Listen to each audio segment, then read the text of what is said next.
Ya, salam. Salam sekali lagi, salam. Betapa bahagia dan senangnya saya secara pribadi selalu berkesempatan untuk membagikan kehebatan firman Tuhan. Kehebatan firman Tuhan yang seringkali tertuang dalam kisah-kisah yang hidup. Saya kira ini sebuah kekayaan yang dimiliki, disampaikan Tuhan kepada kita semua. Ibu bapak yang dikasihi Tuhan, pada waktu saya mengajar mata kuliah Psikologi, sering saya menghadirkan sebuah buku berjudul Batas-Batas Iman. Dan salah satu bab membahas tentang jatuhnya Charles Templeton sebagai seorang pengkhotbah yang hampir besar seperti Billy Graham, dan akhirnya memutuskan untuk mundur dari pelayanan oleh karena perjalanan pergumulan imannya. Saya lebih menyebut sebagai orang yang sedang berjuang untuk beriman, akhirnya tidak jadi beriman karena kecewa dengan doanya yang tidak terjawab, oleh karena terganggu terhadap orang-orang yang doanya tidak terjawab. Templeton, atau nama lengkapnya Charles Templeton, ditulis dalam buku Batas-Batas Iman, karya Ruth Tucker. Dia pernah menunjukkan kekecewaan ketika dia melihat ada seorang wanita Afrika yang sedang sekarat memangku anaknya, dan mereka berdua akan mati. Dan orang ini berdoa kepada Tuhan, "Tuhan, tolonglah, saya tidak minta hujan deras di tempat ini. Saya hanya minta beberapa tetes air untuk membasahi mulut anak saya dan saya, supaya saya tetap survive." Singkat ceritanya, tidak ada hujan. Wanita ini mati, anaknya juga mati. Dan sudah biasa kemudian mereka pasti menjadi santapan burung-burung bangkai. Ini salah satu hal yang membuat Charles Templeton dalam tumpukan-tumpukan keraguannya akhirnya tidak jadi beriman pada Kristus Yesus. Kalau seandainya dia melaju melayani Tuhan, mungkin dia adalah kembaran pemberita Injil yang besar seperti Billy Graham. Dan dalam catatan hariannya dia selalu berkata, "Aku cemburu dengan Billy Graham karena dia tetap terus pada imannya, iman terhadap sesuatu yang saya tidak bisa pahami, iman terhadap sesuatu yang saya tidak bisa kenali." Dia memutuskan untuk menjadi ateis, agnostik. Ibu bapak dikasih Tuhan, saya kira kita sering juga menghadapi realita-realita ketika kita sedang menghadapi masalah, kita berdoa. Dan selalu ketika kita berdoa, kita selalu berbicara persoalan, mari kita beriman dalam doa kita, supaya Tuhan menjawab masalah kita, supaya Tuhan menjawab persoalan kita. Dan juga cukup sering barangkali saudara gagal dalam tanda kutip, ya, tidak menerima jawaban sesuai dengan apa yang saudara mau. Apa yang saudara mau lakukan? Ya. Apa yang saudara mau nyatakan lebih jauh? Mungkin contoh yang saya akan ambil ini ada jawabannya, tapi saya tidak mempedulikan persoalan jawabannya. Yang saya ingin pelajari adalah persoalan kekuatan imannya. Pagi hari ini, sebelum kita merenungkan bagian firman Tuhan, yang saya berikan tema, judul, Iman yang Tak Terbentung. Mari kita berdoa. Kiranya roh Tuhan memberikan hikmat, karena ini perkara tidak mudah walaupun tiap hari kita bicara masalah iman. Mari kita berdoa. Bapa, tuntunlah hamba-Mu, tuntunlah setiap jemaat di GBT Ngesrep Semarang ini, supaya bisa lebih paham apa yang Tuhan mau atas perikop ini. Tentang iman yang Engkau waktu itu puji, karena iman dari sosok ini luar biasa.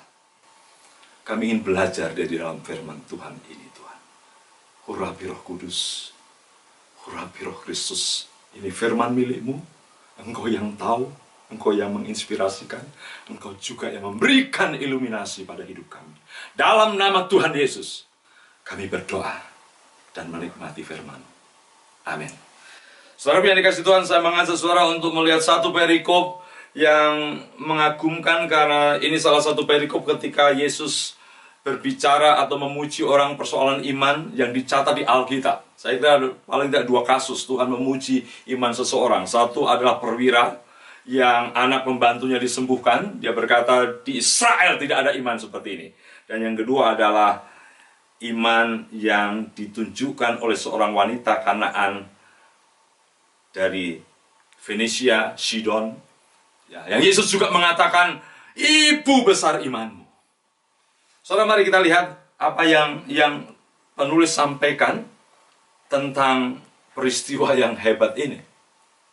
Hebat berkaitan dengan iman wanita Kanaan dalam Matius pasal 15 ayat 21 sampai 28. Mari kita lihat bagian firman Tuhan ini.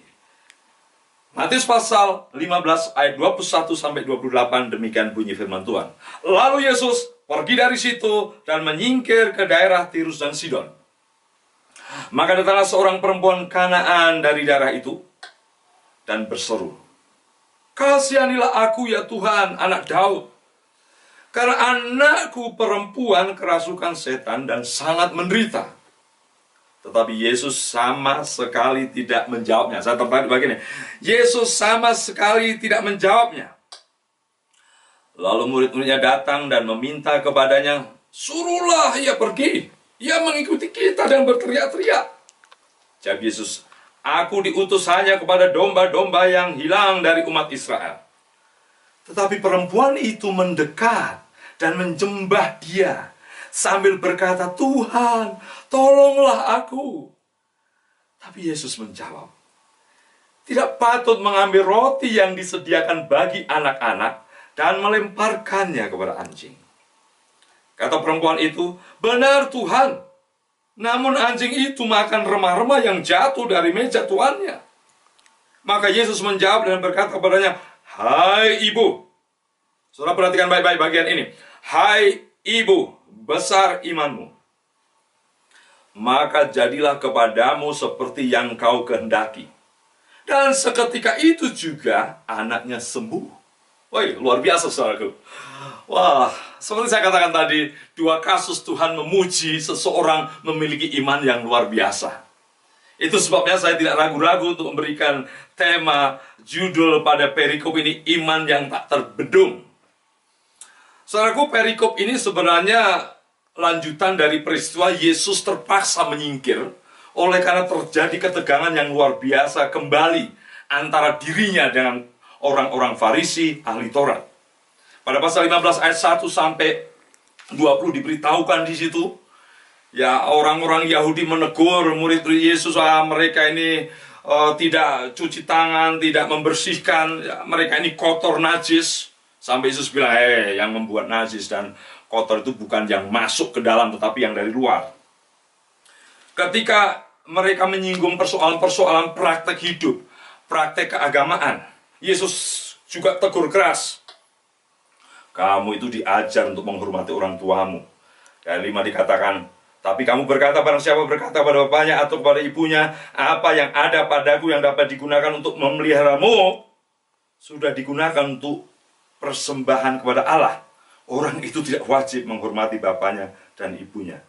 Dengan demikian firman Allah, kamu nyatakan tidak berlaku demi adat istiadatmu sendiri." Saya tidak mau perpanjang lebih detail, tapi hampir 20 ayat dari pasal 15 dimulai dengan friksi, kontradiksi, perkelahian dalam tanda kutip, bukan gelut soalnya, tetapi ketika Yesus diserang oleh mereka atas kondisi murid-muridnya yang tidak menjaga adat istiadat, yang tidak menghormati adat istiadat, Yesus tegur keras. Dan tidak ragu-ragu Yesus, tidak merasa dipojokkan, balik dia harus tegur mereka. Ketegangan ini membuat Yesus sementara harus menyingkir ke Tirus dan Sidon. Saudara bisa bayangkan, Yesus yang punya hati kepada umatnya, bangsa Israel, yang ingin umatnya diperbaharui kembali pada hukum dengan murni dan konsekuen. Tapi ternyata tokoh-tokoh ahli Taurat, orang-orang Farisi terus hidup dalam kemunafikan. Dan Yesus tidak ragu-ragu, mereka harus ditegur. Bahkan mereka disebut sebagai orang buta, menuntun orang buta.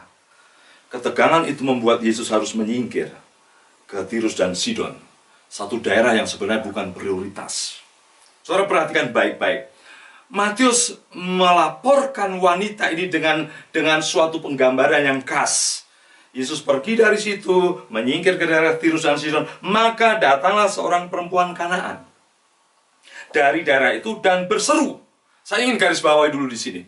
Mengapa penulis menuliskan tentang identitas orang ini dari Kanaan? Dalam perikop yang lain yang paralel, Markus pasal 7, 24-30, disebutnya sebagai bukan orang Kanaan, tetapi orang Yunani. Diduga mereka punya darah Yunani, tapi bisa jadi aslinya Kanaan. Karena memang sebenarnya Venesia itu dulu daerah asli Kanaan. Jadi tidak usah melihat ini sebagai kontradiksi dalam firman Tuhan. Ya, saya bisa disebut orang Prambanan, orang Candi Prambanan. Ya, tapi saya mungkin disebut saya orang Klaten. Loh, Candi Prambanan kan daerah Jogja. Mengapa disebut dia dari Klaten? Tidak apa-apa, karena itu sudah identik berebut itu ya. Karena dulu Prambanan adalah perbatasan Jogja dan Klaten. Jadi kalau saya disebut Prambanan Klaten, tidak salah. Walaupun orang menyalahkan Prambanan itu, Candi Prambanan itu milik orang Jogja. Itu persoalan historis. Saudaraku, penulis ingin memberitahukan dalam konteks orang Yahudi bahwa ada orang yang tidak masuk hitungan, yang beridentitas sebagai orang Kanaan, yang dari dahulu punya sejarah panjang, sebagai orang yang tidak dikehendaki Tuhan waktu itu. Tapi Tuhan tunjukkan melalui penulisan ini bahwa Tuhan masih punya anugerah bagi mereka. Saya tidak berbicara persoalan anugerah bagi orang-orang seperti wanita ini, wanita Sirofenisia, wanita Kanaan, atau disebut juga sebagai orang Yunani karena punya darah Yunani. Yang saya kagumi, lebih dari itu, bahwa mereka ternyata punya iman yang luar biasa. Seperti ketika Yesus memuji perwira itu, di Israel tidak ada iman seperti ini. Sekarang dia memuji juga wanita ini pada akhirnya. Tapi yang saya terkagum, saudaraku, kekuatan imannya itu, saudara. Ya, iman yang tidak terbendung, saudaraku. Saya harus hati-hati menyampaikan firman Tuhan ini, saudaraku. Karena seringkali orang Kristen mengutip ini untuk dijadikan sarana, ya, saya mau dijawab seperti orang itu, maka saya ikuti caranya. Saya tidak bermaksud sekedar menggali kunci-kunci iman yang memberikan kelepasan, tapi saya hanya ingin membatasi betapa hebatnya iman wanita ini. Kesembuhan itu sekedar efek. Tidak sembuh juga bukan berarti Tuhan tidak cinta. Tapi urusan kita adalah memiliki iman yang hebat seperti wanita ini. Mengapa Yesus puji? Ibu besar imanmu. Saya baca dan saya renungkan luar biasa. Pertama adalah, mengapa wanita ini dipuji imannya? Pertama adalah karena dia tidak mengenal dan tidak dihentikan oleh jalan yang seolah-olah buntu. Wanita, perempuan Kanaan ini, perempuan dari kawasan Tirus Sidon, Venesia ini, wanita yang tidak mau dia di-cut oleh, diblokir oleh jalan yang buntu. Perhatikan baik-baik. Datanglah seorang wanita, perempuan Kanaan, seorang perempuan Kanaan. Kemudian ayat 23, perempuan itu minta tolong pada Tuhan karena anaknya kerasukan setan. Ya. Tapi 23 dikatakan, Yesus sama sekali tidak mau menjawab. Jadi ini bukan sekedar Yesus nggak tahu, pura-pura nggak tahu, jelas ini tidak mungkin. Tapi betul dia tidak mau menjawab. Hatinya mungkin sedang tegang dengan orang-orang Farisi ahli Taurat karena kemarahannya.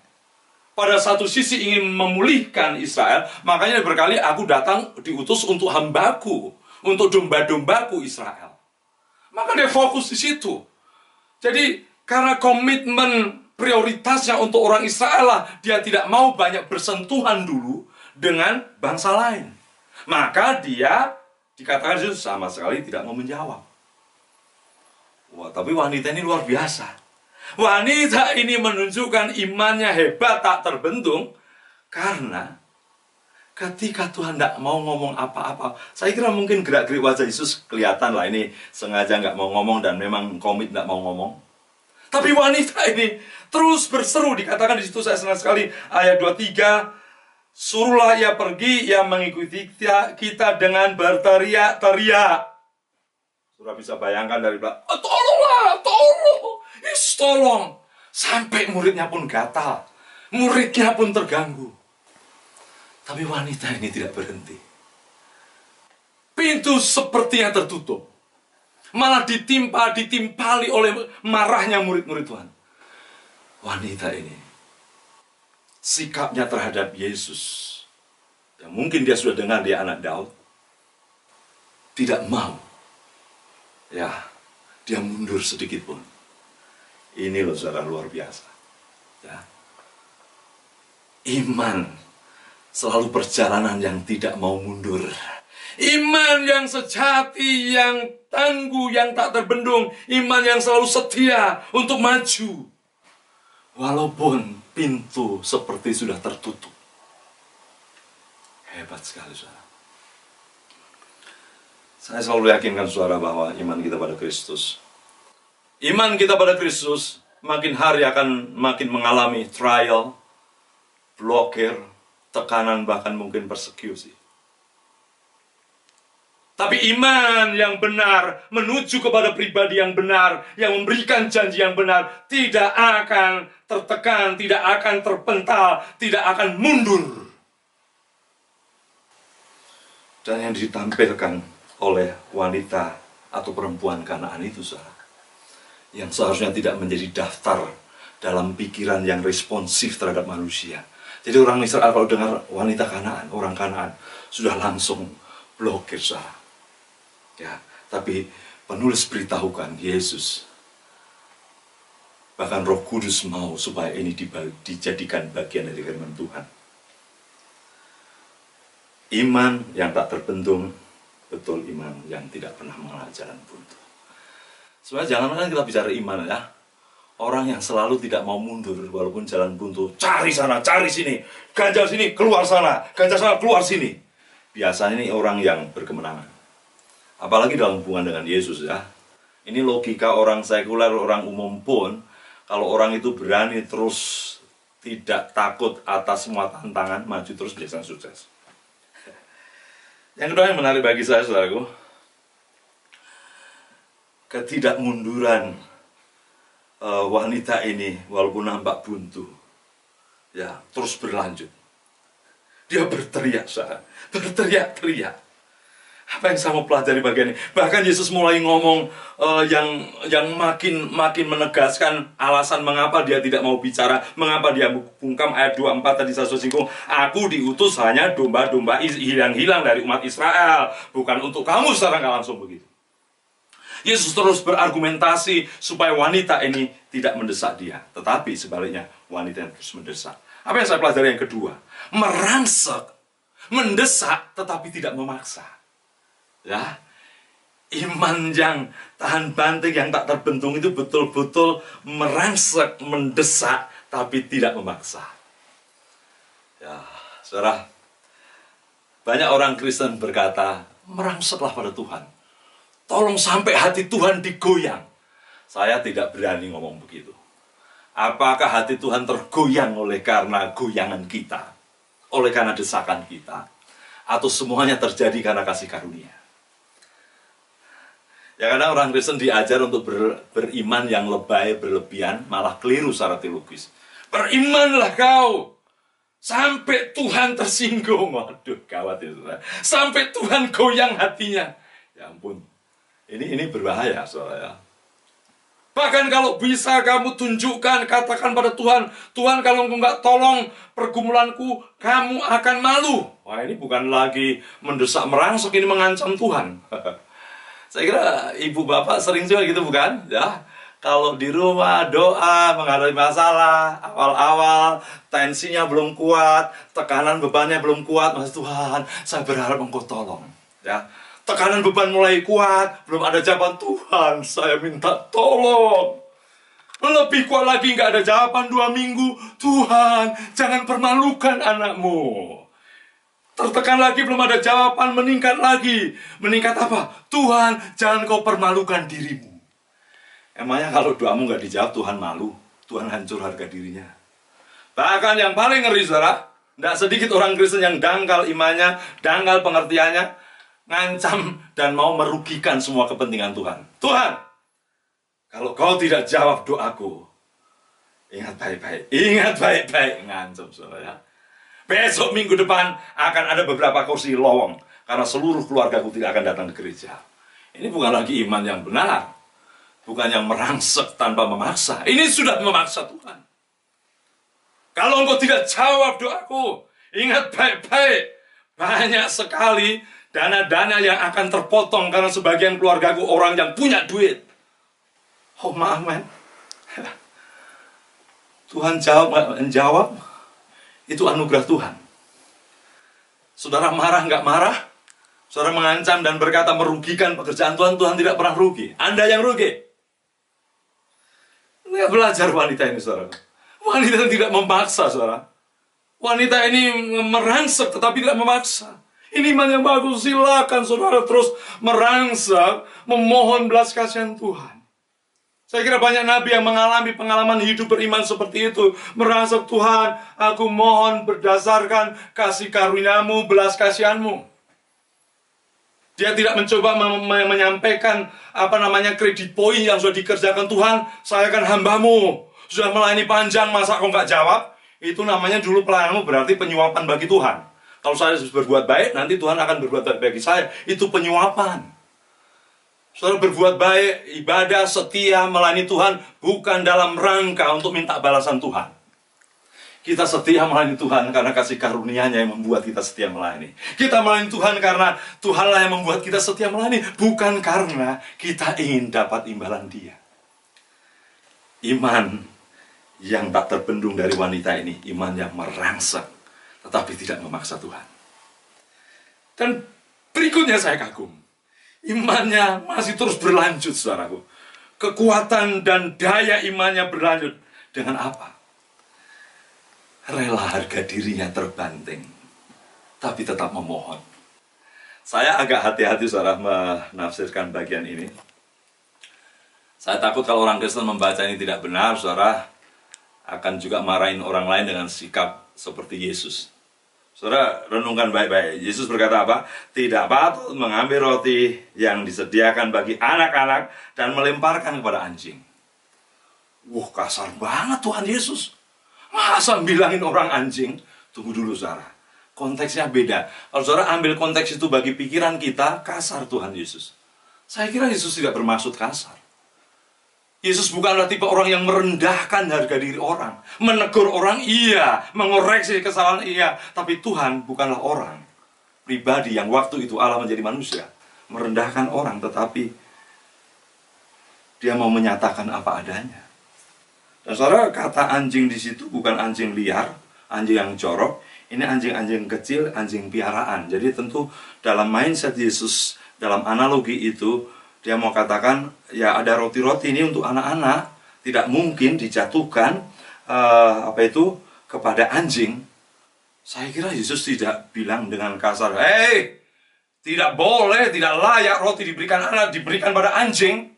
Wah, tidak mungkin Yesus begitu. Ya, luar biasa. Yesus hanya mau menegaskan, aku datang untuk domba-domba Israel yang hilang. Dan aku datang untuk anak-anak itu. Itu yang Yesus maksud. Tapi dalam kacamata wanita ini, walaupun Yesus tidak merusak, tidak bermaksud menghancurkan harga diri, tapi wanita ini luar biasa. Wis, jawabannya keren sekali. Namun, anjing itu makan remah-remah yang jatuh dari meja tuannya. Lihat baik-baik, wanita ini tidak menekankan kepada penilaian sebagai anjing, tetapi dia menekankan sebagai, ya memang mungkin saya seperti anjing itu, tapi saya butuh roti. Saya mau katakan begini, Yesus tidak merendahkan martabat wanita itu, tetapi wanita itu rela menaruh dirinya seperti anjing piaraan itu, yang mungkin bukan prioritas, tidak harus mendapatkan prioritas, tapi butuh roti. Simpel yang saya ingin ajak kita semua pelajari. Wanita ini rela dirinya merendah, bahkan menganalogikan seperti anjing itu, walaupun Yesus tidak bermaksud melukai hati dia. Artinya apa? Iman sejati selalu dan selalu akan dimulai dengan ketuntasan harga diri. Saya beri gambaran saudara. Kalau saudara datang ke toko, diundang orang mau kerja, ya, Pak, saya mau kerja. Oke? Maaf ya, Nanti pekerjaannya itu kasar. Kamu harus angkat-angkat beras dari gudang ke depan, naik truk. Oh sorry ya, saya tidak mau bekerja. Hancur harga diri saya. Bapak merendahkan. Saya ganteng-ganteng gini, masa dihargai untuk menjadi pekerja kasar? Orang yang biasanya menjaga harga diri dan tidak rela untuk dihancurkan, biasanya tidak sungguh-sungguh butuh. Biasanya tidak sungguh-sungguh butuh. Tapi orang yang terbuka dirinya mau dihargai, nggak dihargai, mau seperti apa dirinya, pasti dia akan maju. Iman sejati selalu. Iman yang tak terbendung selalu akan rela. Seringkali harga dirinya dibanting demi memohon pertolongan Tuhan. Tak pelak Tuhan Yesus berkata, Ibu, imanmu besar. Luar biasa, saudara. Bagi saya bukan mau belajar tentang sembuhnya anaknya. Tapi jelas narasi-narasi ini mau memberitahukan tentang sebuah kekuatan iman. Bukan sekedar jawabannya. Karena iman tidak sekedar mengejar jawaban. Tetapi iman adalah kebergantungan penuh walaupun seolah-olah Tuhan nggak jawab. Kebergantungan penuh merangsek walaupun tidak harus memaksa. Iman selalu memprioritaskan pribadi yang diimani. Walaupun kadang harga diri harus dilepas di hadapan Tuhan.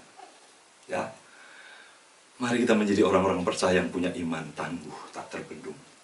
Bukan dalam rangka mendapatkan jawaban yang luar biasa. Saya mau tegaskan. Bukan dalam rangka membujuk Tuhan. Bukan dalam rangka menggoncang hati Allah. Tapi dalam rangka menjadi orang yang rendah hati di hadapan Tuhan. Iman sejati selalu lahir dari hati yang tidak putus asa, berharap pada Tuhan. Yang selalu merangsek, tetapi tidak memaksa Tuhan. Yang selalu rela harga dirinya kadang dibanting. Yang penting, dia boleh mendapatkan anugerah Tuhan. Ibu bapak yang dikasihi Tuhan, jemaat Ngesrop yang dikasihi Tuhan. Bangkitkan, minta kuasa Tuhan membangkitkan iman yang benar. Sejarah hidupmu ada sejarah iman. Dijawab tidak dijawab, urusan saudara. Terus menerus berharap pada Tuhan Yesus. Berharap pada Tuhan Yesus. Apakah COVID-19 akan berhenti tidak berhenti? Itu bukan fokus kita. Fokus kita beriman pada Kristus. Itu sisipan-sisipan dalam dinamika iman kita. Jangan imanmu disabotase oleh penderitaan yang habis-habisan. Mari kita tundukkan kepala. Tuhan tolong jemaatmu di tempat ini. Bangkitkan iman yang murni, yang hebat, yang benar, yang tulus. Sebagaimana wanita ini bukan persoalan supaya kami dapat jawaban semata-mata. Tapi kami belajar dari orang asing yang tidak dekat dengan sejarah perjanjian melalui Israel. Tapi dapat anugerah dalam Yesus. Lawat dan jamah setiap pribadi seperti janjimu akan menyertai mereka, membawa mereka, bukannya berserta engkau, tetapi memiliki dinamika iman, kekuatan iman, kedewasaan iman yang luar biasa. Dalam nama Yesus kami berdoa dan mengucap syukur. Amin.